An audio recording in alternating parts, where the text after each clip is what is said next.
வணக்கம். நான் உங்கள் பபிதா ரோஸ். உங்களுக்கு தெரியும், போன மாதத்துலேருந்து எவ்வளோ பெரிய ஒரு பிரச்சனை நடந்துகிட்ருக்கு அப்படின்னு.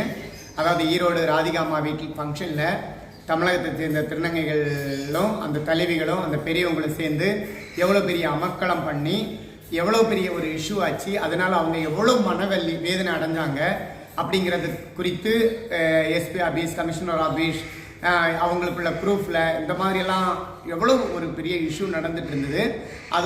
அதில் அந்த அம்மாவுக்கு ஒரு இன்ஃப்ளூயன்ஸ், அதாவது என்னென்னா ஒரு சப்போர்ட்டிவாக நான் போய் மாவட்ட கண்காணிப்பாளர் அம்மா அவங்கக்கிட்டையும் போய் இந்த விஷயத்துக்கு எப்படியாவது ஒரு தீர்வு கிடைக்கணும் அப்படின்னு சொல்லிட்டு போராடிட்டு இருந்தோம். ஆனால் கடைசியில் அவங்க எல்லாருமே அந்த சோனி நாயக்குங்கிறவங்க தன்னைத்தானே செய்த தவறை உணர்ந்துட்டாங்க. அதாவது என்னன்னா, அவங்களா இந்த தவறை செய்யலை, அது 100% உண்மை. அவங்க பின்னாடி யாரோ ஒரு ட்விஸ்ட் பண்ணிட்டாங்க. அதை அவங்க உணர்ந்துட்டு நாங்கள் செஞ்சதெல்லாம் தப்பு தான் அப்படின்னு சொல்லிட்டு இன்னைக்கு எல்லாருமே எந்த இடத்துல அவங்கள அவமானப்படுத்தப்பட்டாங்களோ அதே இடத்துல எந்த வாயால் அவங்க ஒழிகன்னு சொன்னாங்களோ அதே வாயால் வாழ்கைன்னு சொல்லியிருக்காங்க. அதற்கு ஒரு தேங்க்ஸ்.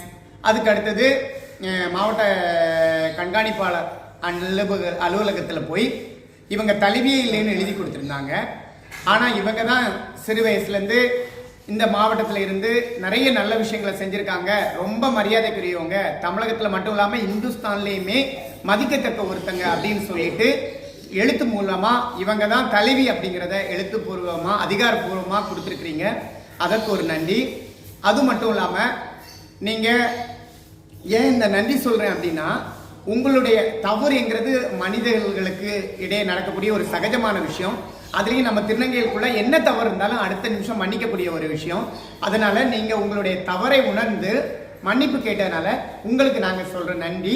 இன்னைக்கு நிஜமாவே நாங்கள் இந்த விஷயத்தை இவ்வளவு அழகாக சாதாரணமாக முடிச்சிருக்கோம் அப்படின்னா, இது மேற்கொண்டு இனிமே இந்த விஷயமா எந்த ஒரு ப்ரூஃப்லையும் சரி, தனிப்பட்ட ஒரு நபராக இருக்கட்டும், எஸ்ஐடி நாயக் குரூப்பாக இருக்கட்டும், சீக்ரெட் குரூப்பாக இருக்கட்டும், இன்னும் திருநங்கைகள் தனிப்பட்ட முறையில் தொடங்கி இருக்கிற ஒரு சில குரூப்பாக இருக்கட்டும், இன்ஸ்டாகிராம், யூடியூப்பு, எதுலேயுமே இது சம்பந்தமாக யாருமே பேச வேண்டிய அவசியமே இல்லை.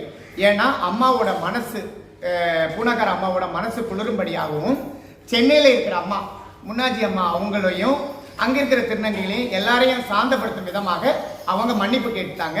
மன்னிப்பு கேட்ட உங்க எல்லா நல்ல உள்ளவங்களுக்கும் என் சார்பில் நான் ஒரு நன்றி தெரிவித்துக் கொள்கிறேன். நன்றி, வணக்கம்.